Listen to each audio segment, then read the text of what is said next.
G'day and welcome to the Grow a Small Business Podcast. I'm your host, Trewin. Each week, we speak with an owner who has grown a business with 5 to 30 team members to something bigger. Diving into their numbers and unearthing the pain they've experienced, we explore what they did to overcome each barrier and what they would do differently from day one. Let's get into it. Welcome everyone. Today I'm interviewing Sharon Crombie from MicroChilli, based in Melbourne, Australia. Thanks for your time today, Sharon. Oh, that's okay. So welcome. Let's start with how we know each other. You were a guest on episode 225 back in July 2020. So, geez, that's coming up. It'll be almost 2 years pretty soon. Wow. Where does time go? Can't believe it was that long.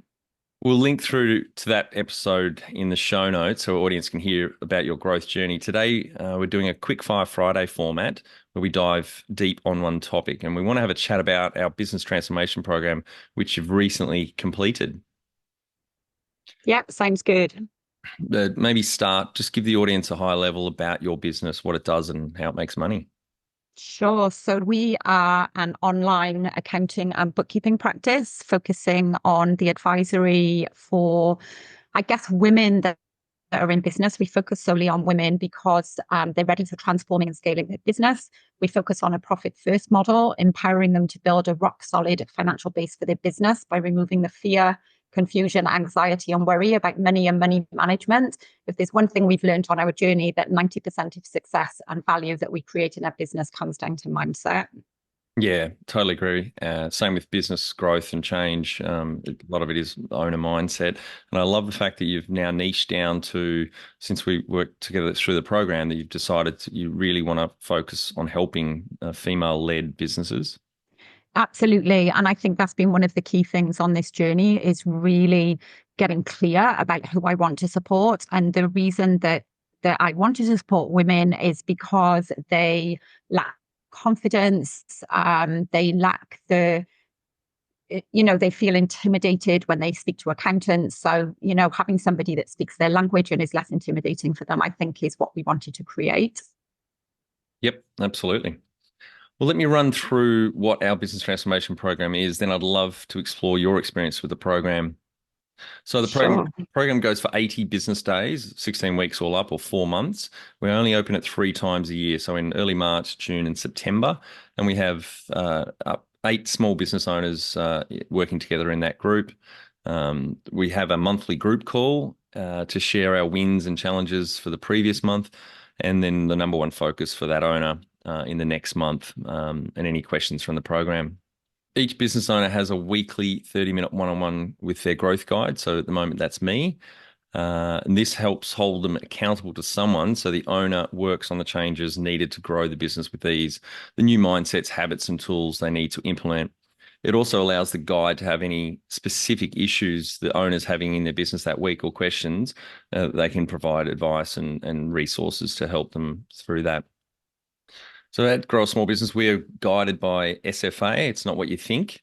Our coaching and solutions have to be simple, it has to be focused, and the owners need to take action. So this is definitely not a program where you learn a new concept and that's it. As an example, there are 3 courses in the program. Effective Leader helps the owner communicate the vision better and lead their team to execute the right strategy. Kick-Ass Manager helps first the owner become a world-class manager, then other managers do this course at no extra cost, and any future managers can do it as well. We feel there's a real void for high-quality, impactful training on how to become a kick-ass manager. And the final course is Transform Your Performance, which helps everyone in the team be more productive and less stressed. And this is vital to help the team be more aligned with the strategy. So as part of the Effective Leader course, we build a 10-year financial model specific for your business. We do this first as there are plenty of key assumptions that need to be tested and evidence gathered for. And once the model's drafted, we fill out the other 3 strategic documents as part of the program. So the Agile Business Plan, Mini Marketing Plan, and a simple quarterly strategic plan. And this is really crucial for getting the entire team aligned with the handful of strategic projects and KPIs the business needs to hit in the quarter for the financial plan to become a reality in the bank. So as a small business owner goes through the course, there is always one book we recommend they listen to, themed to the current teachings, so they soak in the lessons we have written in the courses. Finally, each weekday, A short email is sent to the owner, which guides them through the course, reading, and their growth actions. So all up, that takes them just 30 minutes each day, 5 days a week over those 16 weeks, working on the business and building that habit of locking themselves away for at least 30 minutes in the morning on a weekday and working on the business as the program guides them through with those courses and the one-on-one coaching as well. Okay, let me ask a few questions around our program. I'd love our audience to hear directly from you and your experience so they can understand what it's done for you and your business and hear whether it may be relevant for them. If so, they can join the waitlist on our website. So where is your business at now, Sharon? So there's been a few bumps along the road with employees. And so I've now got a team, an offshore team and an onshore contractor for my marketing. These key people are totally aligned with the MicroChilli values and the clients that we work with. During our time, I've also reviewed our whole client base, and those that were draining our energy, I've let those clients go so that we could make space for the clients that I want to work with. In the last 12 months, we've grown our top line revenue by 52% and our net profit by 249%, which basically is through better decisions, even after losing the clients that we didn't want to work with. That's great. That's amazing transformation. Well done, Sharon. Yeah. What problem were you facing before committing to the business transformation program? I think lack of clarity, also concise job descriptions, which were a huge part of it. Turns out mine weren't that great. I think they were 3 pages long, weren't they? It was. So we kind of really nailed that down. Lack of motivation, lack of confidence. I think the big thing that I've learned on the journey, weak leadership skills, and no accountability. So all of those things were factoring in that we weren't growing. Yeah, it's funny on that accountability piece when we start working with people, everyone only does their homework, the actions they said they'd do between meetings, the morning of the next meeting, but eventually they get into the better habits of a few days before they chip away at them. Absolutely. And what did the frustration feel like as you tried to solve that problem? Look, I think with no accountability and the lacking in motivation, I was seriously questioning whether I was going to continue with the business. I hired staff that weren't, the right fit for the business. We had too much work, not enough resource. I honestly, before we undertook this program, spent a few weeks looking at job sites before quickly realizing that I am actually unemployable. You've never told me this. I didn't know that you're actually thinking of seriously quitting Oh, and yeah. sometimes it gets too hard. Do you know what I mean? So yes, and I think without having somebody that you can steer ideas with, and brainstorm and all the rest of it, yes, I was definitely looking at job sites. And what was different about our program? Look, there's a few things for sure. I think the financial model is amazing. Like when we first started talking, and I said to you, my plan for MicroChilli, I wanted to grow the business to $1 million business. And so many people looked at that as just a big lofty goal. I think, working with you and putting the data into the financial model really brought home that it's an achievable goal and it's not unrealistic at all. The 30-minute weekly calls, I think, are amazing because exactly like you said, when we first start and you kind of do all the work, I don't know, the night before or the morning before the meeting, that I think getting into those really good habits really solidify where you're going in business. And plus the fact, there was never any judgment if I made terrible mistakes on those calls. I learned from, what you've already done. We didn't have to reinvent the wheel. So yeah, I think that was, the big things for me. Right. And take us to the moment when you realized the program was actually working to help solve your problems. I think that having all the PD throughout the program, the improved leadership skills, which were fundamental to me growing the business, what I realized without a happy team, I'm never going to grow, and I'm never going to have a happy client base. So my decision making and communication skills have vastly improved. I've enhanced team morale and productivity, and it goes without saying that the personal growth that comes from having a coach, especially when you're stepping out of your comfort zone, I feel much more confident as a business owner and that I'm not just winging it anymore. And for the audience, PD is a bit of an internal term we use here, professional development. And so that's something we also encourage. It's one of the habits to build is spending at least 30 minutes a day or 2.5 hours a week, listening to great books and podcasts, etc., to expand your thinking. Definitely. Tell us what life looks like now the problems is solved or being solved. I think that after 3 years of excessive hours, we're finally getting to a point of work-life balance. It was a big key for us. We bang on about that as values, and not just as a business owner, but for the team as well. So I think, bringing that in, that all of us are able to. I didn't want us to be doing a 50-hour week or 60-hour week. So, learning to say no to work I don't want or don't have capacity for. And I've also learned to say no to things that I don't want to do, full stop. So, life now looks like we've had one holiday this year already. We're about to have another one. The team that we've got are just, fulfilled, they're productive. So yeah, it's just really, really good. And what are the top 3 takeaways you would share with other business owners about the business transformation program? So I think that having somebody input the financial model, and I mean, even as an accountant, we already know how important having a financial model is, but I think working with somebody to get your vision is really, really crucial. Company culture, I think, is a big thing. The understanding now that begins with leadership. It's not something that, is just automatically there. Getting this right as soon as possible is so crucial. And the weekly one-on-one coaching calls and group coaching with like-minded business owners, I think, has been really, really helpful for me. Yeah, on that culture piece, so there's a whole lot of tools that and habits that we put in the 3 courses, in the Effective Leader course and the Kick-Ass Manager course to help build that culture out. So that a lot of that comes down to communication, like a weekly team email, keep it really simple, quarterly anonymous team survey. So it's a 2-way communication tool that team's telling you what they like about the leadership and the management of the business and just things that change in the business. And you can gauge from those 7 or 18 questions how happy the team is. They are feeling heard and therefore valued. That all goes to, helping with the culture, as is the weekly one-on-ones that we recommend in the Kick-Ass Manager course and show you how to execute those brilliantly. So there's a lot of stuff Definitely. In there. And I think part of the thing on all of that as well, I think it's letting go of ego, because let's face it, it's very difficult. What your view of how you think your employees feel is very different to how they actually feel. So I think getting that direct feedback is super important. And you do have to leave your ego outside of the equation for that 100%. Finally, on the program, any advice for other business owners considering joining our business transformation program? Look, I think if you're on the fence of whether a business transformation program will work, I would suggest to just go for it.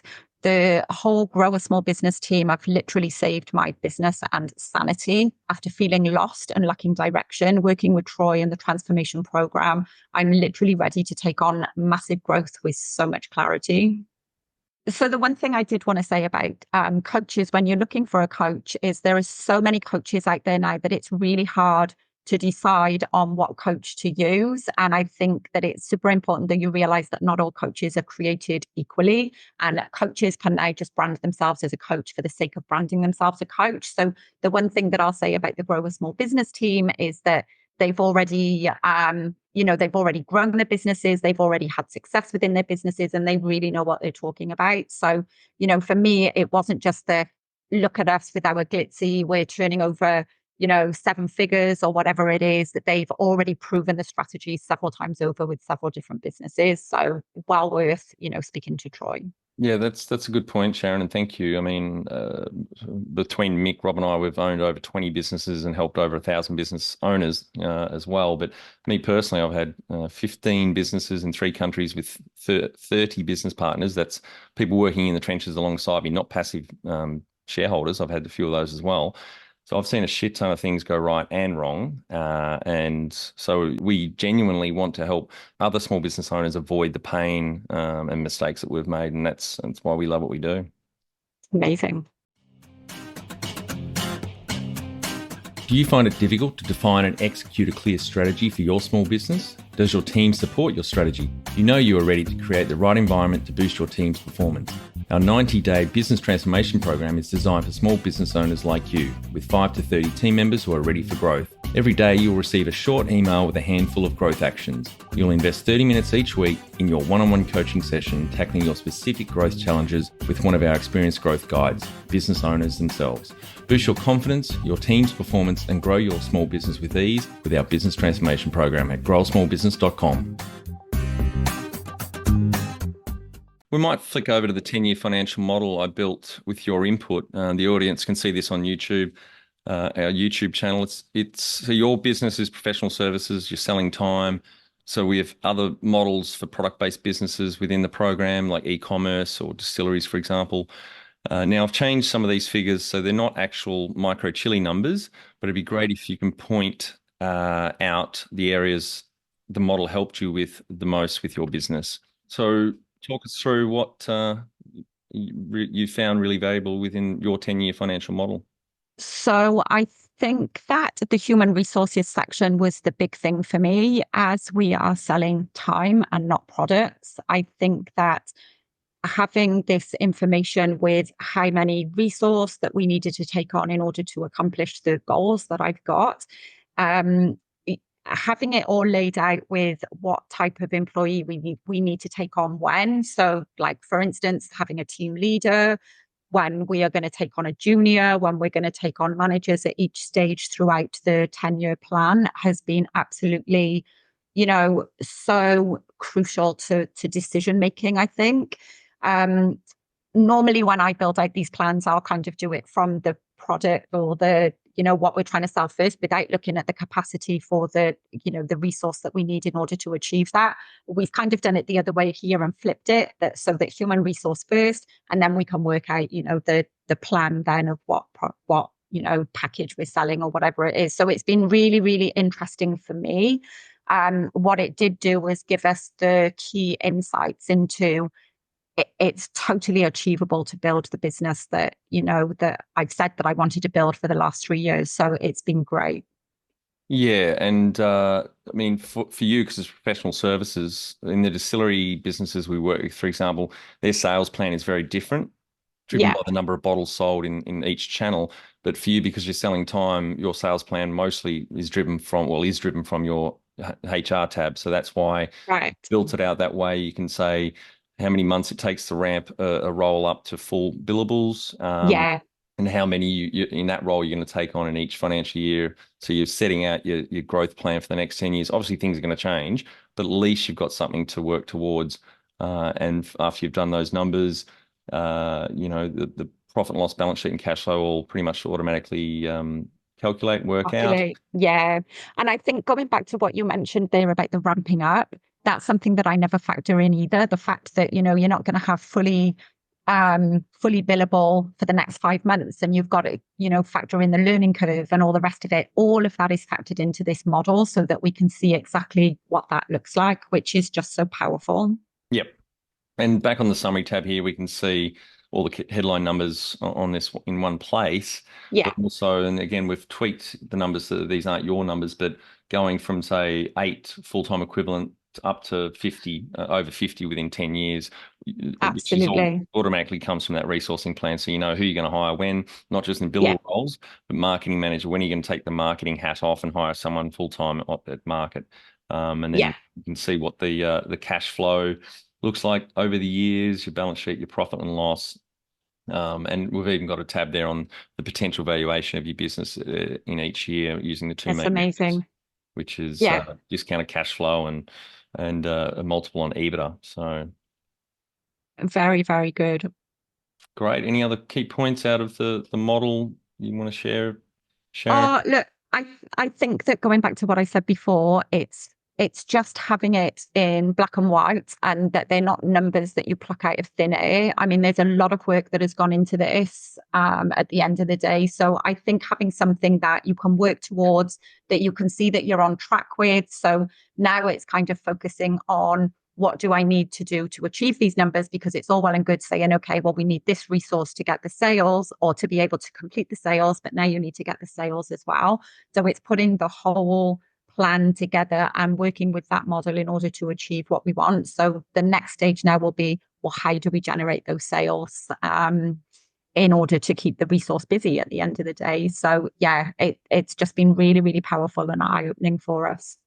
That's right. And you're on the seesaw as most businesses are. So go Yeah. out, find the work, marketing, and then move to the other end of the seesaw and go and hire and recruit and train up team members until they're fully billable, then back to marketing. So you're on that perpetual seesaw. Absolutely. Great. Well, thanks for sharing your experience with our program, Sharon. Really appreciate it. We'll link through to your website in the show notes. So if any female-led business owners based in Australia need an amazing bookkeeping and financial health guide, they can get in touch. Sounds great. Thank you so much for having me. I just appreciate everything that you guys have done. Yeah, thanks, Sharon. As I said to you before we hit record, you're one of our star students. Your ego's in check. You do the homework, and you're really open to learning and trying new things to grow your business. So that's great. And we'll also link through to our business transformation page. So any small business owners with 5 to 30 full-time equivalent team members, not yet quite living the lifestyle they signed up for, can read about it on the top right of our website and book in a growth chat with me. And even if the program isn't a fit, I always give owners a shit ton of resources to help them get through their number one growth challenge at the moment. So as you well know, Sharon, I love talking about business, particularly growing a business. So definitely book in a growth chat if you think you're not where you need to be, and I'll see if we can help or send you on to some other places. Sounds amazing. That's it. Thanks for listening. Please leave a review in iTunes or whatever platform you listen to us on. It means more small business owners will find our cast and help people with their business growth journey.